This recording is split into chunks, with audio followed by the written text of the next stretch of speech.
Jeevan Jyoti channel पर हमारे जीवन से जुड़ी एक नई वीडियो में आपका स्वागत है। अगर अभी तक आपने हमारे चैनल को सब्सक्राइब नहीं किया है तो पहले सब्सक्राइब कर ले। जानकारी अच्छी लगे तो लाइक करें और कमेंट में अपने विचार साझा करें। आज हम सभी इतने मॉडर्न हो गए हैं कि हमने भगवान की सत्ता पर ही सवाल उठा दिया है कि भगवान है कि नहीं, लेकिन हम यह कहने से पहले यह भूल गए वो है इसलिए हम हैं। हम सभी के लिए सिर्फ अपना परिवार सब कुछ है, किसी के लिए देश ही सब कुछ है, लेकिन ये पूरी दुनिया जिसका परिवार है वो भगवान है। अपनी बुद्धि से, चालाकी से, तर्क से हम भगवान को जानने की कोशिश करते हैं, लेकिन हमेशा एक बात याद रखें, बुद्धि से, चालाकी से, तर्क से हम संसार को, सांसारिक व्यक्ति का अनुमान लगा सकते हैं, लेकिन भगवान का नहीं, क्योंकि भगवान सहज है। वो सिर्फ प्रेम, श्रद्धा और भाव का रूप है। जब तक आपके दिल में ये भाव नहीं होंगे वो आपको महसूस नहीं होंगे।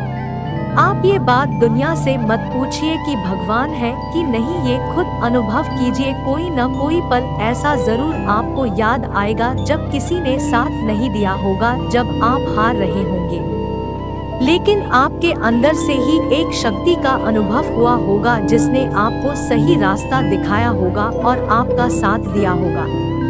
वो अदृश्य होकर भी हमारी मदद करते हैं।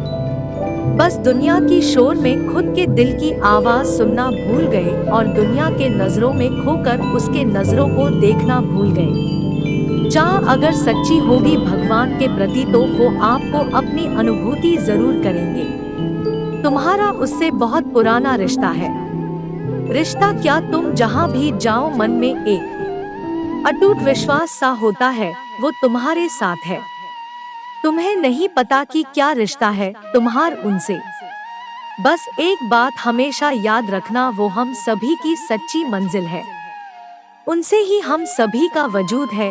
वक्त रहते संभल जाओ, न जाने फिर क्या होगा या होगा भी कि नहीं। भगवान आपकी सुनते हैं, भगवान आपकी सुनते हैं, इस बात पे कभी शक मत करना। बस फर्क इतना है, उन्हें हमें सुनना आना चाहिए। प्रेम, समर्पण, करुणा भाव, ये कुछ ऐसी बातें हैं जो उनको आपकी तरफ खींच लेती है।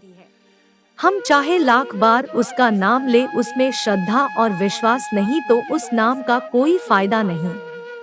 आप अगर सिर्फ एक बार उनका नाम लेते हैं, उसमें पूर्ण भाव है, तो पूर्ण परमात्मा आपकी पल भर में सुन लेते हैं। कभी कभी वो परीक्षा बहुत लेता है, तो ये बात याद रखना, उनकी परीक्षा में बैठने के लिए कुछ योग्यता होनी चाहिए। भगवान की परीक्षा में बैठने की योग्यता। जीवन में भगवान के लिए प्रेम होना जरूरी है, आप में करुणा होना जरूरी है। भले आप ऊपर से कितना भी कठोर बन ले, लेकिन आपके अंदर कितना कोमल दिल बैठा है, भगवान उसको ही देखते हैं। कहते हैं सबसे कीमती चीज माँ बाप उसको ही देते हैं जिसमें उसको संभालने की काबिलियत होती है। अगर आप में काबिलियत नहीं तो माँ बाप आपको उस लायक बनाने की सोचते हैं। कैसे पता चले भगवान की आप पे नजर है? अगर आपको भगवान याद है, आपकी उन पे अटूट श्रद्धा है, उन पे आपका विश्वास है, वो है हमेशा मेरे साथ और मेरा हाथ कभी नहीं छोड़ेंगे। इन सब के बावजूद आपको बहुत सारी परेशानियों से गुजारना पड़ रहा है, तो आप खुश हो जाए। भगवान की नजर आप पर है, देर से ही सही, लेकिन वो आपकी जरूर सुनेंगे। शायद अभी हम उस काबिल नहीं कि वो अपनी सबसे कीमती चीज हमें दे सके, इसलिए हमें वो उस काबिल बना रहे हो। कभी ये मत सोचना भगवान हमारी नहीं सुनते। जब ये ख्याल ए तो बस एक बार दिल की सुनना, जो एक छोटी से चिड़िया की सुनते हैं, जो एक जानवर की बात सुनते हैं, जो एक पेड़ की, जो फूलों की, जो मन में धीरे से कही आवाज को भी सुन लेते हैं, तो क्या वो आपके शब्दों को नहीं सुनेंगे?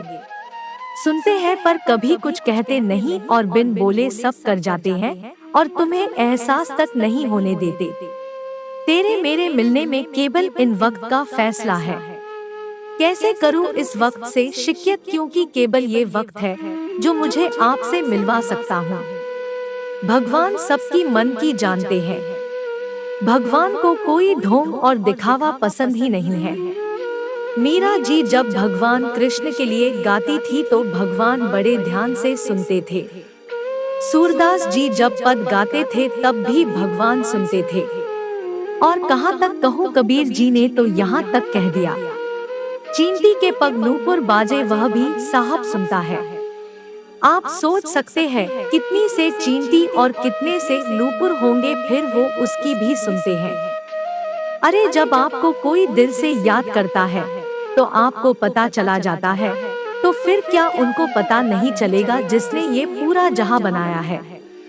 न जाने कितने ही ऐसा उदाहरण है कि वो सबकी सुनते हैं, बस कोई सुनाने वाला होना चाहिए। गजेंद्र हाथी ने ग्राह से बचने के लिए भगवान को पुकारा। द्रौपदी जी ने भगवान कृष्ण को पुकारा। कबीरदास, तुलसीदास, मीराबाई और न जाने कितने संत हुए जो भगवान से बात करते थे और भगवान भी उनकी सुनते थे।